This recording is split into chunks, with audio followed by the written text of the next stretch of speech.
ମୁଁ ଏବେ ଦେଶୀ ପୋଟଳ ଗୁଡ଼େ ନେଇଯାଇଛି। ତାକୁ କ'ଣ କରିବା, ଭଲସେ ଦୁଇ ପଟ କାଟି ନେବା।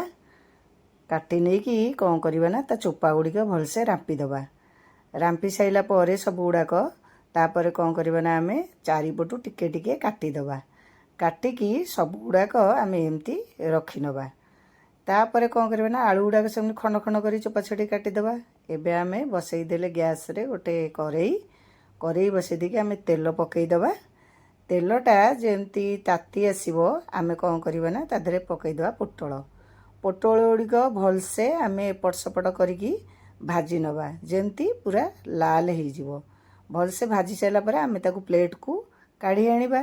ତାପରେ ଆମେ କ'ଣ କରିବା, ପୋଟଳ ଭାଜି ସାରିଲା ପରେ ଆମେ ପକାଇଦେବା ଏବେ ଆଳୁ ଗୁଡ଼ାକ ସେମିତି କ'ଣ କରିବା ନା, ଆମେ ଭଲସେ ଭାଜି ତା ଦେହରେ ହଳଦୀ ଗୁଣ୍ଡ ଟିକେ ପକାଇକି ଲାଲ ଲାଲ ପର୍ଯ୍ୟନ୍ତ ଆଳୁକୁ ଭାଜି ନେବା, କାରଣ ହଳଦୀ ପକାଇଲେ ଟିକେ ସୁନ୍ଦର ଲାଗିବ। ଏବେ ପ୍ଲେଟ୍କୁ ଆମେ କାଢ଼ି ଆଣିବା। କାଢ଼ି ଆଣି ସାରିଲା ପରେ ଆମେ କ'ଣ କରିବା ନା, ତାପରେ କରେଇଟେ ବସେଇଦେବା। ତା ଦେହରେ ତେଲ ପକାଇଦେଲେ ତା ଦେହରେ ଆମେ ପକାଇଦେବା ସବୁ ଖଡ଼ା ମସଲା ପକାଇ ସାରିଲା ପରେ ଆମେ ତା ଦେହରେ ଟିକେ ପକାଇଦେବା ଜିରା, ଯେହେତୁ ସାଧାରେ ଆମେ କରୁଛେ ତାକୁ ଟିକେ ଫୁଟିବାକୁ ଦେବା। ତାପରେ ଆମେ ତା ଦେହରେ ପକାଇଦେବା କ'ଣ ନା, ଅଦା ବଟା ପକାଇ ଦେଇକି ଆମେ ତାକୁ ଭଲସେ ଟିକେ ଭାଜି ନେବା।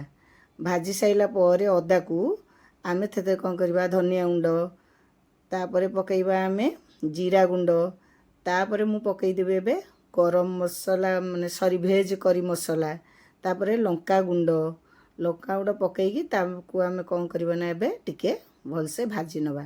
ବେଶୀ ପୁରା ଲୋ ଟୁ ମିଡ଼ିୟମ୍ ରଖିବେ, ଭାଜିବେନି ବେଶୀ।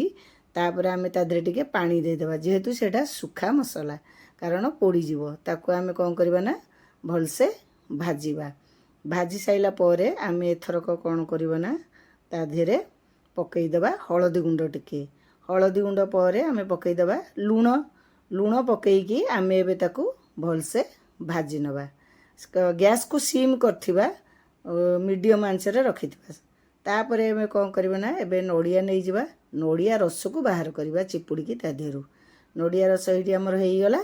ଆମେ ଏବେ କ'ଣ କରିବା, ସେ ମସଲାରେ ନଡ଼ିଆ ରସ ତକ ଦେଇକି ମସଲାକୁ ବଢ଼ିଆ ସେ ସୁନ୍ଦର ଭାବେ ଭାଜିବା।